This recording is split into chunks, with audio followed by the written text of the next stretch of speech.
செய்தித்தாள்ல வெளியே வந்த பிறகுதான் நீங்க வந்து இப்ப நீங்க சொல்றீங்க, இதுக்கு முன்னாடியே நீங்க விஜிலன்ஸ் கம்ப்ளைண்ட் கொடுத்தேன்னு சொல்லியிருக்கீங்க. எல்லாம் அதாவது விஜிலன்ஸ் இபியோட விஜிலன்ஸ் துறை ரீதியான விசாரணை முடித்த பிறகு காவல்துறைக்கு கம்ப்ளைண்ட் பண்ணோம். அதுக்கு இடையிலே வந்து அனைத்தும் பேக்கப் எடுக்கும் பணிகள் அனைத்தும் வந்து துவங்கப்பட்டு விட்டுச்சு. இதெல்லாம் கடந்த ஒரு வாரங்களாக கண்டினியூஸ் ரிவ்யூல எல்லாம் பார்த்துட்டு வரோம். நேற்றே இது சம்பந்தமாக யாரு எங்க செக்யூர் பண்ணாங்க அனைத்தும் டெய்லி நாங்கள் விசாரிச்சுட்டு தான் வரோம். ஸோ இது இப்போ சொல்ல வேண்டிய கட்டாயம் கண்டிப்பா, ஏன்னா விசாரணை முடிந்த பிறகு சொல்லலாம்னு நினைச்சோம். ஸோ அதனால இப்போ சொல்ல வேண்டிய கட்டாயம் கண்டிப்பா சொல்றோம். எனக்கு காவல்துறை விசாரணை நடந்துட்டு நம்ம சொல்ல வேண்டாம். இல்ல அந்தந்த டிபார்ட்மெண்ட்ல அவங்க ரிப்போர்ட் பண்ண பிறகு அனைத்தும் ஆடிட் செய்யப்பட்டது. ஒவ்வொரு இடத்துல ஆடிட் பண்ணி எங்கெங்க மிஸ்ஸிங், ஸோ இன்னும் பல இடங்கள்ல என்னென்ன டாக்குமெண்ட்ஸ் இருக்கு எல்லாமே இருக்கிற டாக்குமெண்ட்ஸ் நிறைய செக்யூர் பண்ணணும். அது எந்த விதத்திலையும் யாரும் மேலும் எந்த காணாமல் போயிடக்கூடாது. ஏதாவது வேற வகையிலேயே அதை வந்து டிஸ்ட்ராய் பண்ற வேலையை நடந்துடக்கூடாது. ஸோ அனைத்தும் செக்யூர் பண்ண பணிகள் இல்ல அந்த நம்பர்ஸை விசாரணை முடிந்த பிறகு சொல்றோம். என்ன பல இடத்துல இன்னும் கணக்கெடுப்பு பணிகள் நடந்துருக்கு. இல்ல நிறைய இடத்துல உள்ள இருக்கிற இதெல்லாம் செக்யூரிட்டி பிளேசஸ் தான். உள்ள இருக்கிற ஒரு சில எம்ப்ளாயிஸ் தான் அதுல சம்பந்தப்பட்டிருக்கிறதாக முதல் கட்ட விசாரணை தெரிஞ்சிருக்கு. ஸோ அதனால அவங்ககிட்ட விசாரணை நடந்துட்டு வருது. ஸோ மேலும் இது சம்பந்தமான ஏன்னா உள்ள இருக்கிற எம்ப்ளாயிஸ்டே இருக்கிறப்ப விசாரணை முடிந்த பிறகு சொல்லலாம். வேற ஏதாவது கேள்வி கேட்கலாம். தமிழ்நாட்டில் நடந்துட்டு இருக்கு, சென்னையில் தலைநகரில் நிறைய இடத்துல போயிட்டு இருக்கு. அந்த பிரச்சனைகளை திசை திருப்பும் வகையில இந்த ஆர்டிஎஸ் சம்பந்தப்பட்ட இந்த குளறுபடிகள் இருக்கிறதா என்பது பல்வேறு தரப்பினர் இதை அதெல்லாம் ஒண்ணு. மின்சாரம் தரப்புல என்னென்ன மாதிரியான ஃபால்ட் இருக்கு எதனால இருக்குன்னு சொல்லி டெய்லி மின்சார வாரியம் தரப்புல நம்மளுடைய வெப்சைட்ல ட்விட்டர்ல எல்லாத்தையும் பப்ளிஷ் பண்றோம். மின்சாரம் எதனால தட்டுப்படுது, என்ன இஷ்யூன்னு சொல்லிட்டு. விண்டுமில் ஏன் திடீர்னு ஒரு 4 நாட்கள விண்டுமில்ல திடீர்னு ஒரு தட்டுப்பாடு, முழுமையாக விண்டுமில்ல வர வேண்டிய மின்சாரம் வரவில்லை. ஸோ அதனால வெளியில இருந்து நம்ம வந்து ஒரு சில இடத்துல இருந்து மாற்றி கொடுக்க வேண்டிய சூழ்நிலை இருக்கு. ஸோ எதனால தடை எங்கெங்க பிரச்சனைன்றதை நம்ம டெய்லி பப்ளிஷ் பண்ணி தான் வரோம். ஸோ அதற்கும் இதற்கும் எந்த சம்பந்தம் இல்லை. இது கண்டிப்பா விசாரணை முடியப்பட்டு கைது செய்யப்பட்டு யார் எந்த இன்டென்ஷன்ல பண்ணாலும் கண்டிப்பா கடுமையான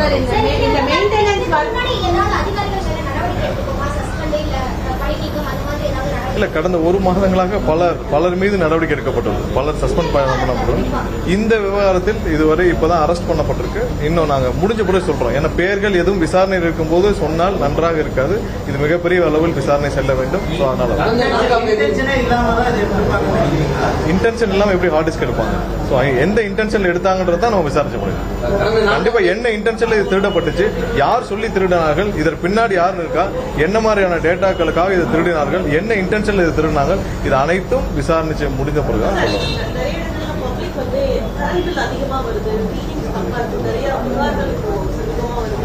ஏதாவது ஸ்பெசிபிக்கா இருந்தா சொல்லலாம். ஏன்னா மீட்டர் உங்களுக்கு வந்து நம்மளுடைய மின்சார மீட்டர்ல என்ன பதிவா இருக்குது அதான் ஒண்ணு திடீர்னு வராது.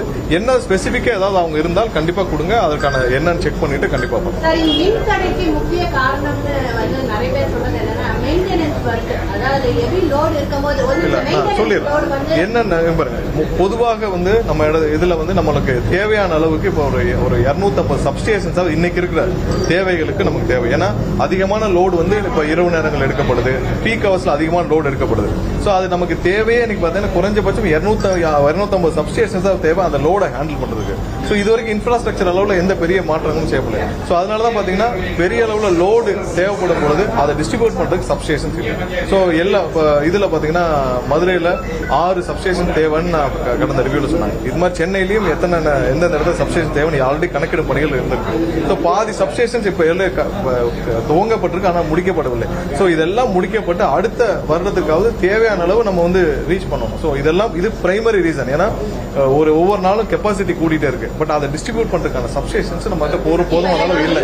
சோ இன்ஃப்ராஸ்ட்ரக்சர் அளவுல நான் சொல்றது வந்து ஒரு சப்ஸ்டேஷன் அளவுல அது இல்லாமல் டிரான்ஸ்ஃபார்மர் அளவுல நிறைய இடத்துல நீங்க பாத்திருப்பீங்க. எல்லாமே 15 வருஷம் 20 வருஷம் ஓல்டு டிரான்ஸ்ஃபார்மர்ஸ். சோ அந்த டிரான்ஸ்ஃபார்மர்ஸ் ஃபுல் எஃபிஷியன்சியில ஃபங்க்ஷன் பண்ண முடியல. சோ டிரான்ஸ்ஃபார்மர்ஸை நம்ம அதிகப்படுத்த வேண்டிய சூழ்நிலை இருக்கும். பழைய டிரான்ஸ்ஃபார்மர்ஸை மாற்ற வேண்டிய சூழ்நிலை இருக்கும். இதை தாண்டி நிறைய இடத்துல வந்து கேபிள்கள் வயர்கள் கட் பண்ண போறதுனால பெரிய தடைகள் ஏற்படுது. ஒரு சில 110 kV கேபிள்லாம் கட் ஆச்சுன்னா கிட்டத்தட்ட 2 நாளாகும் அதை சரி செய்ய. சோ அந்த மாதிரியான இடங்கள்ல தான் வந்து மாற்று கேபிள் வழியாக நம்ம கொடுக்குற பணிகள் இருக்கும். சோ இது எல்லாம் ஏதாவது எதெல்லாம் வந்து மேஜர் ஃபால்ட் இருந்துச்சோ அதெல்லாம் ஐடென்டிஃபை பண்ணி திரும்ப பணிகள் நடந்துட்டு இருக்கு. சோ இதெல்லாம் கணக்கிடும் பணிகளும் நடந்துட்டு இருக்கு. சோ எங்க தேவை உடனடியாக எங்க தேவை எங்கெங்கெல்லாம் உடனே சப்ஸ்டேஷன் தேவை. சோ இதை எப்படி சீராக்கிற அந்த பணிகள் நடந்துட்டு இருக்கு. கண்டிப்பா இது வந்து வர்ற காலங்களில் பெரிய அளவில் திட்டங்கள் செயல்படுத்தப்பட்டு முதல்வரிடமும் அனுமதி பெற்று எங்கெங்கெல்லாம் உடனடியாக சரி செய்ய முடியும் அதை சரி செய்யும் பணிகள் நடந்துட்டு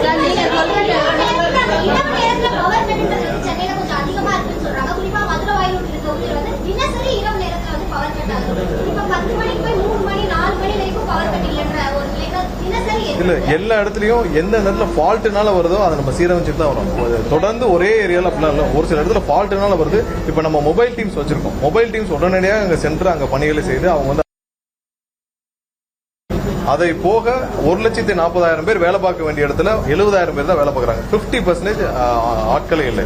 நீங்க இன்னைக்கு கணக்கீட்டாளர், அதாவது ரீடிங், நம்ம மெஷர்மெண்ட்ஸ் ரீடருக்கு அந்த கணக்கீட்டாளர் நாங்க போய் ரீடிங் எடுக்கிறவங்க வந்து பாத்தீங்கன்னா 4,500 பேர் பற்றாக்குறை. ஸோ எல்லா இடத்துலையும் வந்து நீங்க பாத்தீங்கன்னா அது இல்லாமல் இன்ஃப்ராஸ்ட்ரக்சர் அளவுல எந்த மெயின்டெனன்ஸும் 5 ஆண்டுகள்ல செய்யப்படவில்லை. வாங்கின டிரான்ஸ்ஃபார்மர்ல ஊழல், சப்ஸ்டேஷன்ஸ் எதுவும் பண்ணல, கோல்கள் வாங்கின, அதாவது நிலக்கரி வாங்கின தரம் வந்து நல்ல தரத்தில் இல்லை. அது சம்பந்தப்பட்ட நிறைய விஷயங்கள் இப்பதான் கணக்கிடும் பணிகள் நடந்துட்டு இருக்கு. நம்ம வந்து எவ்வளவு கிலோ கேலரிஸ் தரத்தோட வாங்கணுமோ அதுல 50% கீழேயான ஒரு கிலோ கேலரிஸ் தான் நம்ம கோலே வாங்கியிருக்கோம். அதனாலதான் வந்து தெர்மல் பவர் பிளான்ட் எல்லாமே வந்து முழு எஃபிஷியன்சில அவங்க இயங்கல. அதனாலதான் அங்க வந்து நம்ம போதுமான அளவு மின்சாரம் அங்கே உற்பத்தி செய்ய முடியாது. நிறைய ஃபால்ட், பாய்லர் ஃபால்ட் எல்லாமே வர்றதுக்கு காரணம் நம்ம போதுமான தரத்தோடான கோல்கள் வாங்கப்படல. சோ அனைத்தும் நம்ம சீரமைக்கணும்னா 1 மாசத்துல பண்ண முடியாது. ஆனால் கண்டிப்பா அனைத்தும் சீர் செய்யக்கான 100%